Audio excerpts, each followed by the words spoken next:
고린도후서 4장 7절에서 12절입니다. 교독하겠습니다. 우리가 이 보배를 질그릇에 가졌으니 이는 심히 큰 능력은 하나님께 있고 우리에게 있지 아니함을 알게 하려 함이라.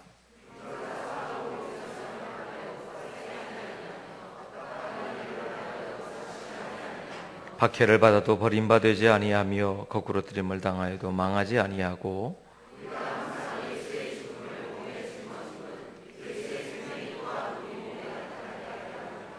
우리 살아있는 자가 항상 예수를 위하여 죽음에 넘겨짐은 예수의 생명이 또한 우리 죽을 육체에 나타나게 하려 함이라.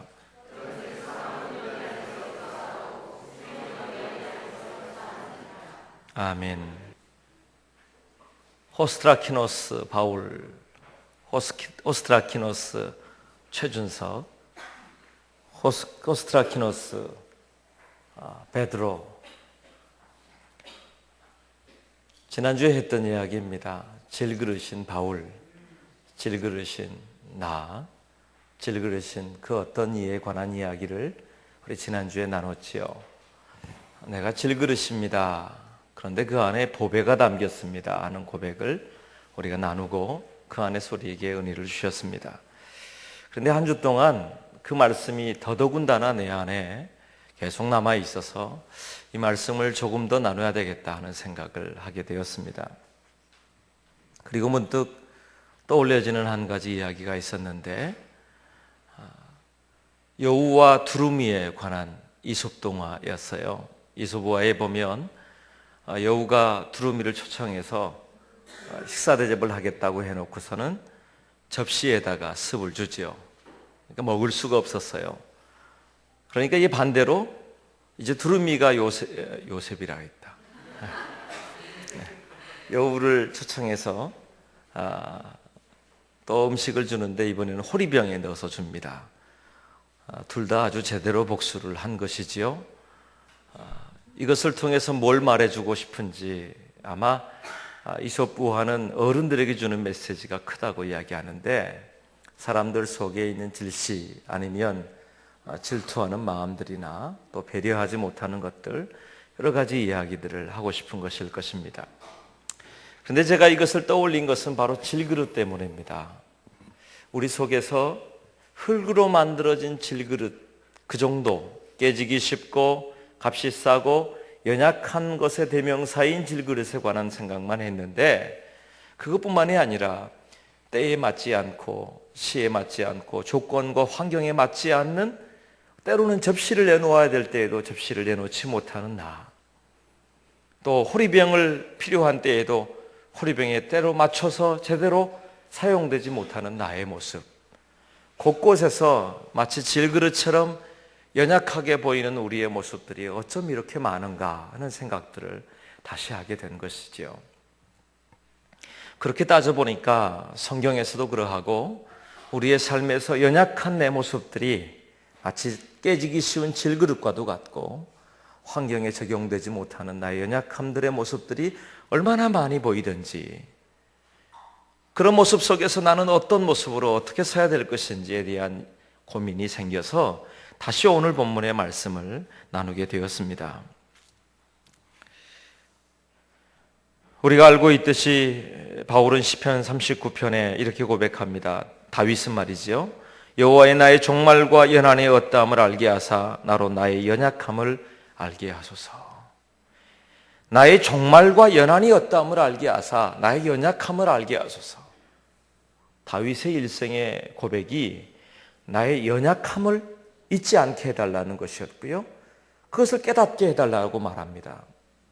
다윗은 왕의 권위, 그 능력을 가졌던 사람인데, 그런데 놀랍게도 끊임없이 자기가 잊어버리지 않고 싶었던 것은 내가 연약한 사람입니다.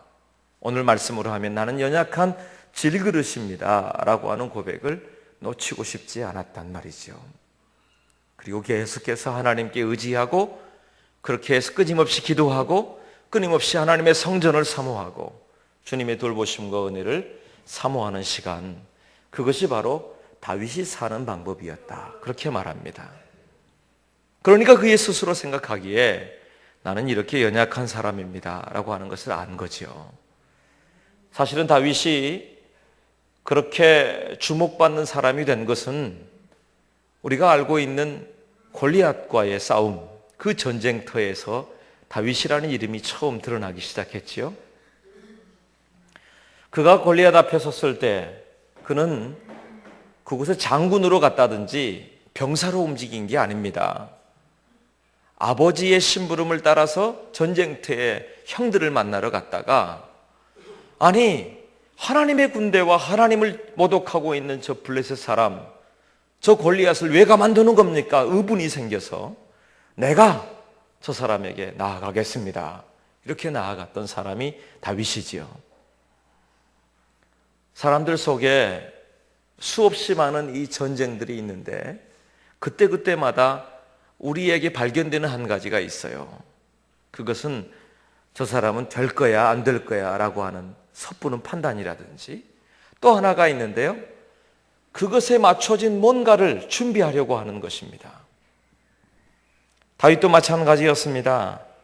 다윗에게 있어서 준비되어진 것은 옆에 사람들이 볼 때에 부족한 것뿐이었죠. 골리앗 앞에 설 수 있는 사람이 결코 아닌 것을 사울도 알고 형들도 알고 모두 알았어요. 그럼에도 불구하고 지푸라기라도 잡는 심정으로 아마 다윗을 내보냈을 것인데, 재밌는 일이 벌어집니다.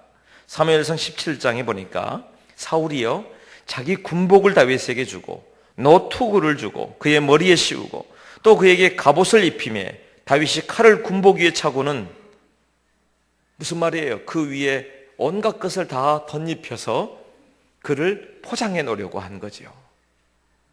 잘 생각해 보세요. 여러분, 질그릇에 금칠을 해놓는다고 해서 그 흙으로 만들어진 질그릇이 깨지지 않을 수 있어요? 포장을 아무리 열심히 해도 그 속에 있는 그릇을 다른 그릇이라고 말할 수 있나요? 사람은요, 흙으로 사람을 지으셔서 그 코에 생기를 불어넣으심으로 우리가 여기까지 온 건데, 중요한 게 있어요. 우리 안에 질그릇은 여전히 질그릇이라는 사실이에요.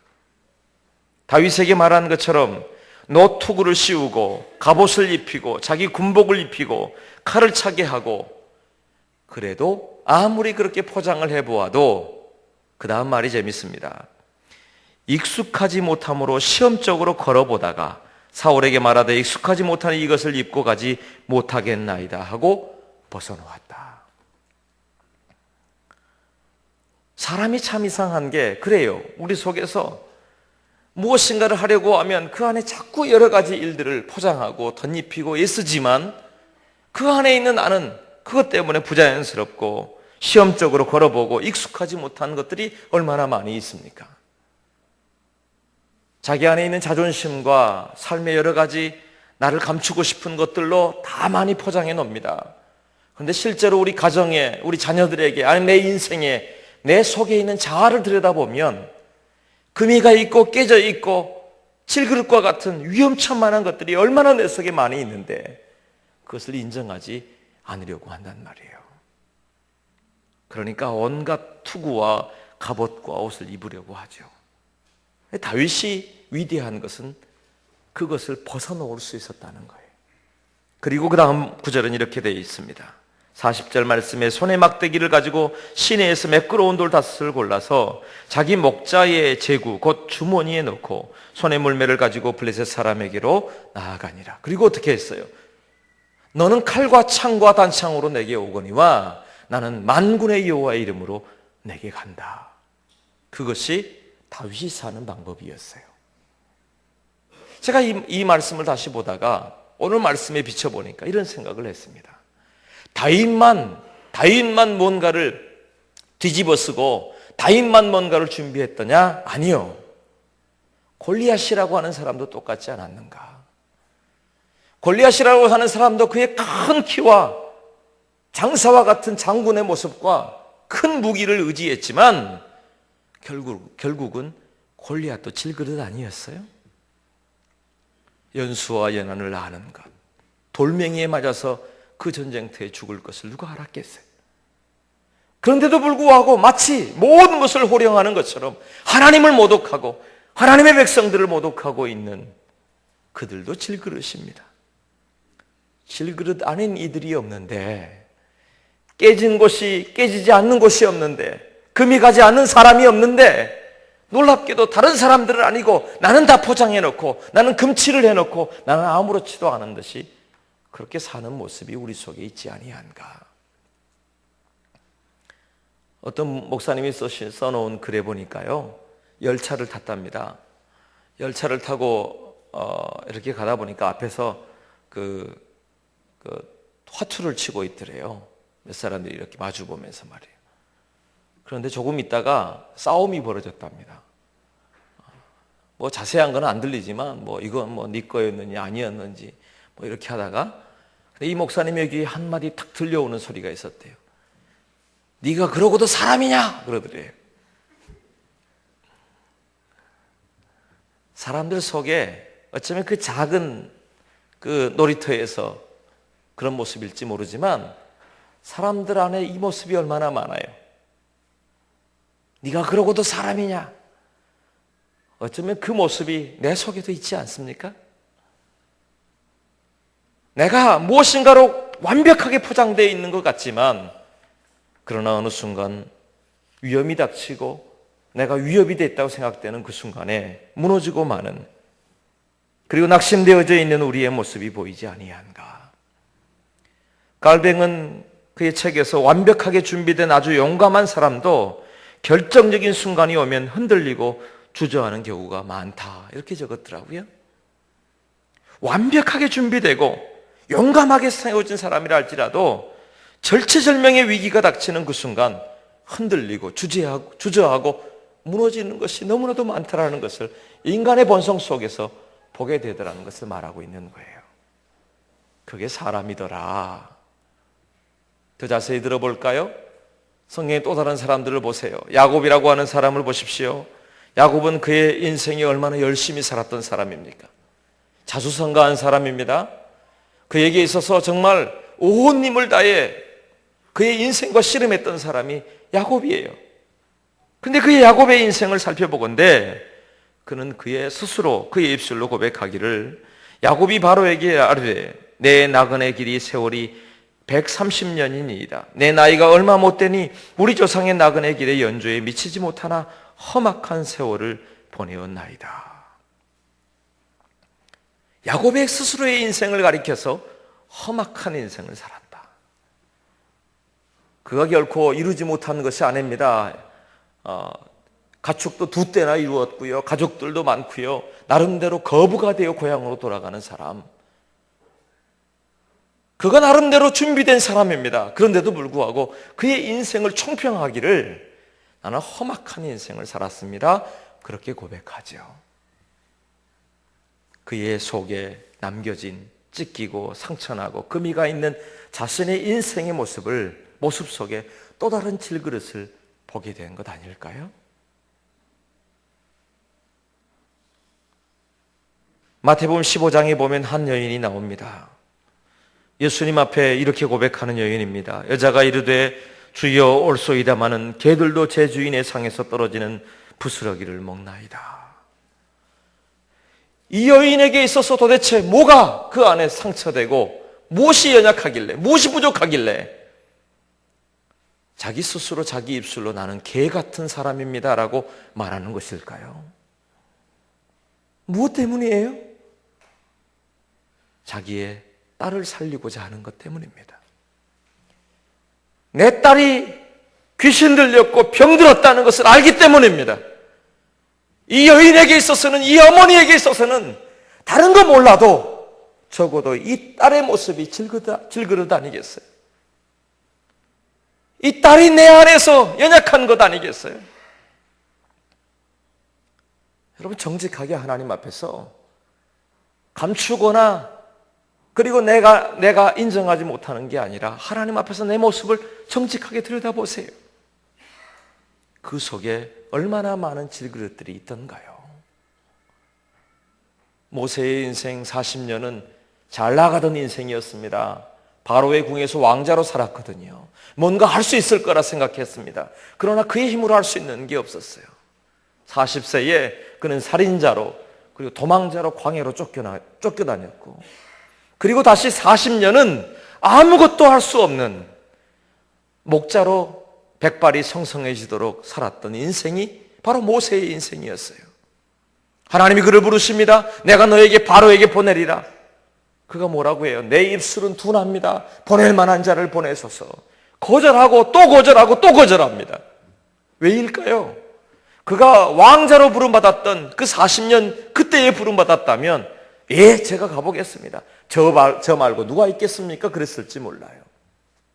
그러나 그에게 40년이 지난, 광야의 40년이 지난 그에게는 이제 찢기고 상한 것, 어쩌면 금가 있는 질그릇이 아니라 한쪽은 깨지고 더 이상 소망이 없다고 하는, 담을 게 없다고 하는 그런 질그릇의 인생이 모세에게 있었을 거예요. 그거 인정하는 것 아닙니까? 나는 둔한 자입니다. 나는 아무것도 아닙니다. 내 손에 들려진 것 지팡이 뿐입니다. 그렇게 고백하는 것이 바로 이 모세의 질그릇에 대한 고백 아닐까요? 바울도 그렇습니다. 바울은 자기 자신에 대하여 분명히 이렇게 말합니다. 나는 질그릇입니다. 그렇게 말이에요. 나는 질그릇에 불과할 뿐입니다. 그런데 더 놀라운 이야기를 해요. 질그릇은 질그릇인데 어떤 질그릇이냐? 사방으로 우겨쌈을 당하여도 쌓이지 아니하며, 답답한 일을 당하여도 낙심하지 아니하며, 박해를 받아도 버림받지 아니하며, 거꾸로 뜨림을 당하여도 망하지 아니하는 질그릇입니다. 고난이라고 하는 게 없는 게 아닌데 우겨쌈을 당하고 박해를 받고 거꾸로 뜨림을 당하고 고통 가운데 있다고 하는 바로 그 순간 자기 자신이 뭐라고 해도 어쩌면 깨질 수밖에 없는, 상처받을 수밖에 없는 자기 자신의 모습을 볼 수밖에 없지 않아요? 그러니 질그릇이라는 겁니다.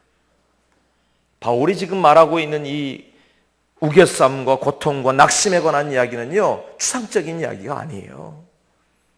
고린도후서 11장 23절 이하에 보면 자기 자신이 지금까지 겪어왔던 수없이 많은 일들을 말합니다. 내가 수고를 넘치도록 하고 옥에 갇히기도 더 많이 하고 매도 수없이 맞고 여러 번 죽을 뻔하였으니 유대인들에게 40에서 하나 감한 매를 5번 맞았으며 3번 태장으로 맞고 1번 돌로 맞고 3번 파손하고 일주야를 깊은 바다에서 지냈으며 여러 번 여행하면서 강의 위협, 강도의 위협, 동족의 위협, 이방인의 위험, 시내의 위험과 광야의 위험과 바다의 위험과 거짓 형제증의 위험을 당하고 또 수고하며 애쓰고 여러 번 자지 못하고 줄이며 목마르고 여러 번 굶고 춥고 헐벗었노라.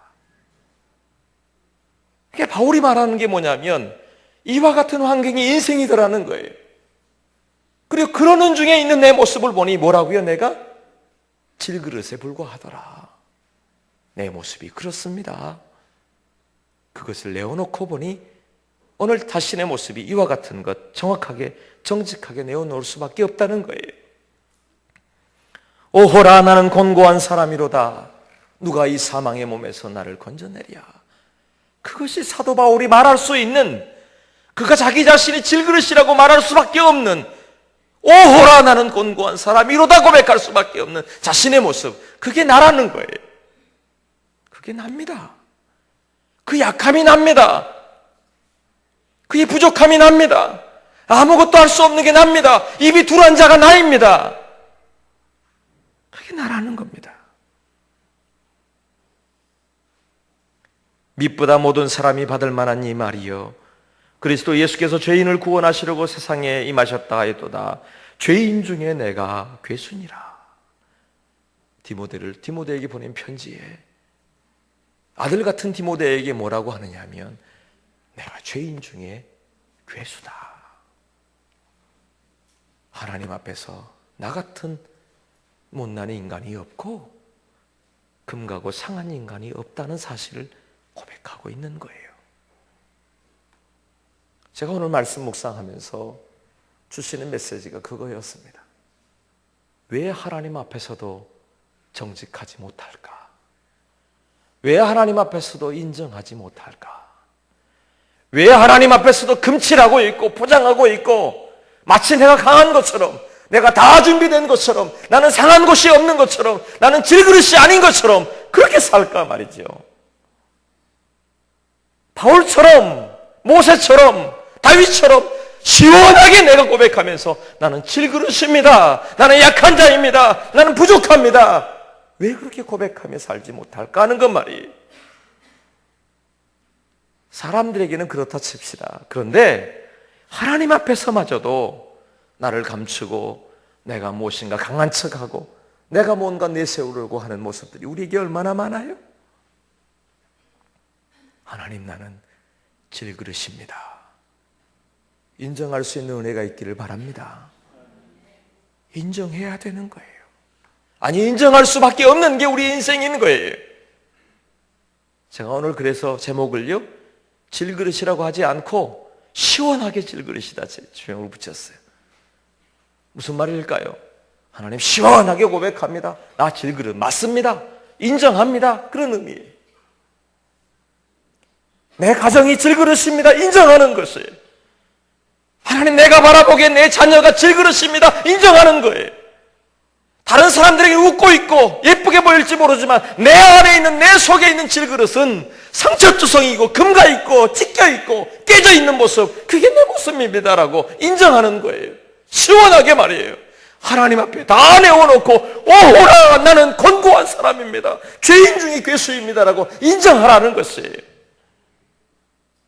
속 시원하게 내가 질그릇임을 왜 하나님 앞에도 내어놓지 못합니까? 내어놓아야 되는 것이에요. 그리고 그 내어놓는 자리가, 내어놓을 수 있는 자리가 바울이 말한 끝이 아니라 새로운 시작이 될 줄로 믿습니다. 이전 것이 아니라 새롭게 되어진 우리를 발견하는 자리가 될 줄로 믿습니다. 그것이 뭐예요? 보배이신 예수 그리스도가 내 안에 계시다, 그 고백이에요. 보배이신 예수 그리스도가 내 안에 계심으로 내가 질그릇이든지 깨져있든지 금가있든지 상관없이 주님이 새롭게 해주시고 다시 회복시켜 주시고 능력을 주시고 나의 가치가 질그릇이 아니라 주님께서 내게 허락하신 보배의 가치가 내 안에 있다는 사실을 발견하게 되었다. 사망이나 생명이나 그 어떤 인생의 피조물이라도 예수 그리스도 안에 있는 그 사랑에서 끊을 수 없다는 고백을 하게 하셨다는 거예요. 질그릇임을 인정할 수 있는 은혜가 있기를 축복합니다. 예수님께서 하셨던 이야기를 기억하십니까?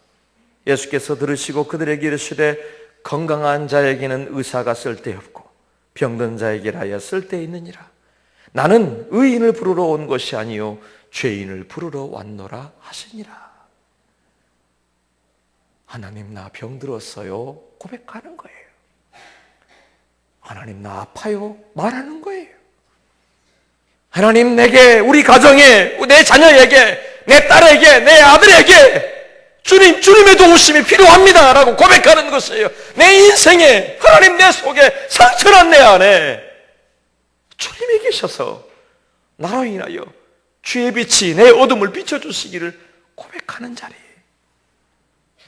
내가 지금 죄인을 부르러 왔다, 병든 자를 부르러 왔다, 주님이 필요합니다라고 고백하는 자를 부르러 왔다고 주님 말씀하시는 것입니다. 바울도 고백하는 거예요. 그런 내게 주님이 오셨다. 그러니 놀라운 일이 벌어지죠. 사방으로 우겨쌈을 당하여도 쌓이지 아니하며 답답한 일을 당하여도 낙심하지 아니하며 박해를 받아도 망하지 않는 역사가 우리에게 있는 줄로 믿습니다. 그리스도의 보배가, 예수님의 십자가가, 은혜가 내 안에 들어와 있기 때문이에요. 십자가를 기억하십니까? 예수 그리스도의 십자가는 우리의 자랑입니다. 아멘이세요? 그런데 그 십자가는 이 세상 어떤 질그릇보다도 더 고통스러운 질그릇이 바로 십자가예요. 깨지고 부서지고 찢겨나간 이 세상 어떤 것으로도 감당할 수 없는 우리가 져야 할 사망이라고 하는, 죄악이라고 하는, 죽음이라고 하는 그 질그릇이 바로 십자가예요. 더 이상 해답이 없는 곳이 십자가예요. 넘어설 수 없는 곳이 십자가예요. 죽음이에요.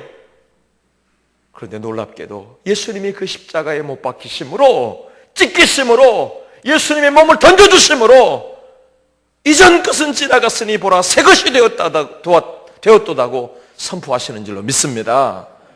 그 은혜가 십자가란 말이에요. 십자가의 보혈로 우리의 질그릇을 덮고 우리의 상처를 덮고 찢기고 상한 것을 덮어내고 회복시켜 주시고 그리고 새롭게 해주셔서 주님의 십자가의 그 보혈의 은혜를 내 안에 내가 주님 안에 거하게 하심으로 우리의 인생의 가치를 새롭게 조명하게 하신 줄로 믿습니다. 그곳이 십자가예요. 중요한 게 있어요. 그릇만 포장하지 마세요. 질그릇 위에다가 금칠만 하지 마세요. 그 안에 무엇이 담겼느냐가 더 중요한 거예요. 그러기 위해서 나를 정직하게 인정하는 겁니다. 하나님, 내 안에 나는 질그릇에 불과하지만 주님이 와주시라고, 주님이 필요하다고 주님을 영접하는 은혜가 우리에게 있게 되기를 바랍니다. 제가 지난주에 고은 목사님의 설교를 듣다가 그분이 했던 고백을 기억합니다. 고인이 되신 이중표 목사님을 뵀는데 목사님이 이제 그 병이 들었다는 이야기를 듣고 찾아가셨는데요.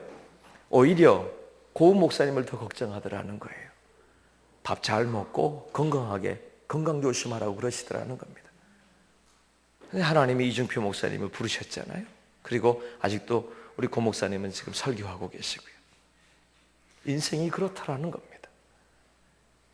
육체의 연약함들은 어떻게 하나님이 우리를 부르실지 모르는 그 자리, 그 연약함의 자리가 질그릇의 자리 아닙니까? 그런데 지금도 기억되는 것은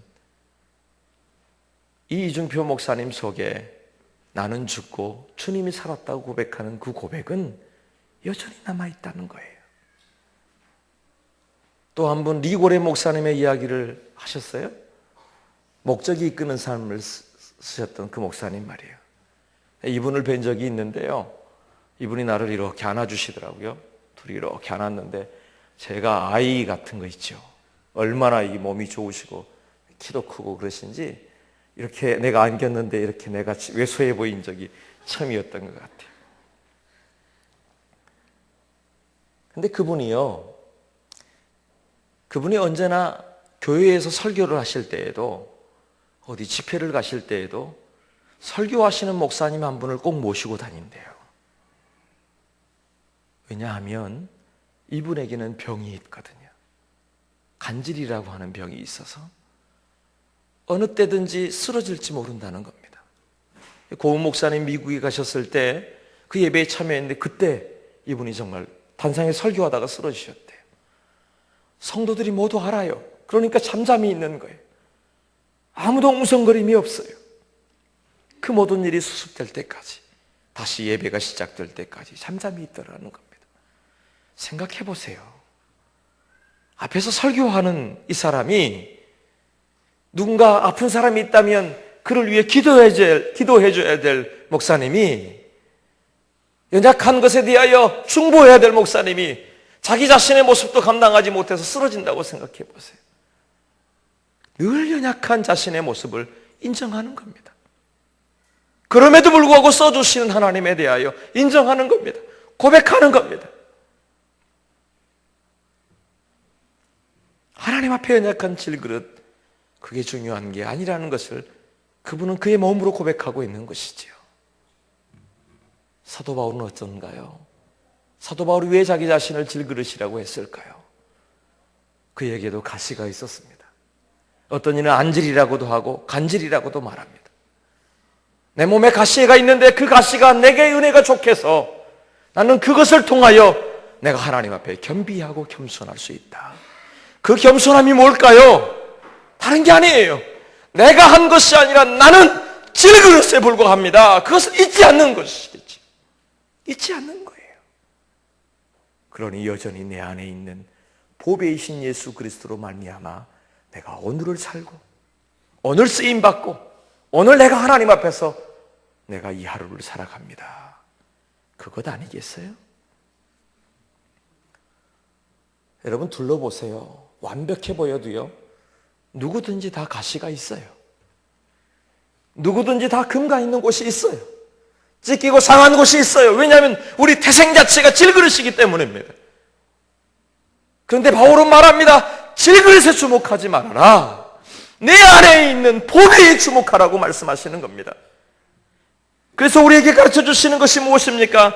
내 안에 있는 생명의 역사를 주목하라고 말하는 겁니다. 우리가 항상 예수의 죽음을 몸에 짊어지면 예수의 생명이 또한 우리 몸에 나타나게 하려 함이라. 죽음과 사망의 질그릇이 아니라 생명의 역사이신 예수 그리스도의 그 복음과 능력과 하나님이 나를 사용하시는 그 자리, 그것은 바울과 아니면 왕이었던 다윗과 아니면 모세와 같은 사람 누구든지 상관없어요. 하나님이 부르신 자리에서 주님과 동행하면 그곳에서 하나님의 역사가 일어나는 것 아니겠습니까? 야곱이 자기의 인생을 험악하다고 말했지만 놀랍게도요, 그 다음 구절은 이렇게 되어집니다. 야곱이 바로를 축복하고 나오니라. 험악한 인생을 살았던 야곱인데, 그리고 자기가 지금 흉년 때문에 몸을 의탁하러 온 바로인데 누가 누구를 축복해요? 야곱이 바로를 축복한단 말이에요. 나 연약하지만 나는 축복의 권한이 있다고 말하는 겁니다. 나는 네가 고백한 내가 말하는 것처럼 나는 여전히 질그릇이지만 내가 섬기는 하나님의 이름으로 축복할 수 있다는 것 아니겠어요? 나는 연약하지만, 나는 부족하지만, 나는 양과 같지만 여호와는 나의 목자시니 내게 부족함이 없으리로다. 내가 아니라 목자이신 주님을 주목하고, 질그릇이 내가 아니라 보배이신 주님을 주목하고, 연약한 입술이 둔한 내가 아니라 하나님의 지팡이를 손에 들려주시면서 보내신 하나님을 주목하게 만드는 사람들, 그들이 질그릇의 인생을 바꾸어서 하나님의 쓰임받는 하나님의 사람으로 세워진 줄로 믿습니다. 그 자리에 지금 우리를 초청하시는 거예요. 그리고 말씀하시는 겁니다. 시원하게 좀 인정해라. 내어놓아라. 고백해라. 그래요, 하나님, 나는 질그릇입니다. 나는 상처받았습니다. 병들었습니다. 연약합니다. 그래서 주님이 필요합니다. 말씀을 맺겠습니다. 제가 어제 화순에 있는 병원에 신방을 갔어요. 그리고 신방을 마치고 다른 곳을 또 신방하기 위해서 이동하다가 그 산을 이렇게 끼고 넘어왔습니다. 그런데 참 놀라운 게 마치 그 산 속의 낭떠러지 같은 그 밑에요, 조그만 논들이 여전히 있더라고요. 논들이. 그러면서 드는 생각이, 야, 저곳에서 어떻게 벼를 심을 수 있나, 과연 저곳에서 자랄 수 있겠나, 그런 마음들이 들더란 말이에요. 그런 논을 뭐라고 해요? 천수답이다 그러잖아요. 천수답이라고 하는 것은 물의 근원이 전혀 없어 빗물에 의지하여 경작하는 논, 이렇게 돼 있어요. 근원이 전혀 없는 거예요. 그래서 하늘에 비를 내리지 않으면 농사할 수 없어요. 열매 맺을 수 없어요. 소망도 없어요. 끝난 거예요. 논이 아니에요, 그곳에는. 그거 바라보며 내 모습을 보았습니다. 질그릇인 나. 주님이 회복하시고 만지시지 않으면 아무것도 할 수 없는 나. 그리고 하늘의 은혜, 십자가의 은혜, 생명의 은혜를 주시지 않고서는 아무런 자람도 꽃도 열매도 없는 내 모습 말이에요. 사랑하는 여러분, 이 한 주간 하나님 앞에 이 사실을 인정하십시다. 하나님, 나는 질그릇입니다. 하나님, 나는 부족한 양에 불과합니다. 나는 천수답과 같이 은혜 주시지 않으면 내 인생의 열매는 없습니다. 우리 가정이 그러하고, 내 자녀가 그러하고, 내 일터가 그러하고, 내 인생이 그렇습니다. 그래서 보배이신 주님이 내 안에 필요합니다. 은혜의 단비를 내려주시고 십자가의 그 은혜를 내 심장에 부어주시고 보배이신 주님을 내 안에 담게 하여 주옵소서. 그 주님과 함께 이 한 주 동안 질그릇이 아닌 질그릇에 담겨진 보배로 인하여 새롭게 되어지는 우리 모두가 되기를 예수님 이름으로 축복합니다. 기도하겠습니다.